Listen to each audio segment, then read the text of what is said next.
I don't know about you guys. I hated school, primary school, secondary school. I do homework with my son every day.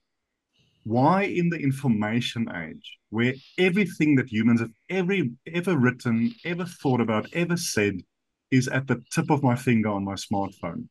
But my job as a school kid is to memorize facts, to regurgitate it in the exam, to show that I've memorized it, to forget it the next day.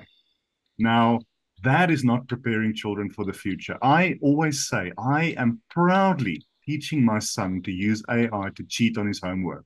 We use ChatGPT. We've got a Google Home device. He asks the AI, and I try and get him to understand what the teachers are unable to make him understand and not Oh, just. I love it. Yeah. But now to the positive side, and again, Greg, I've seen you present that Kenyan women picture before in some of your amazing keynotes. If with affordable access and affordable devices, she and her children can be educated through AI platforms in their language, relevant to their culture. Mm. That will supersede schooling.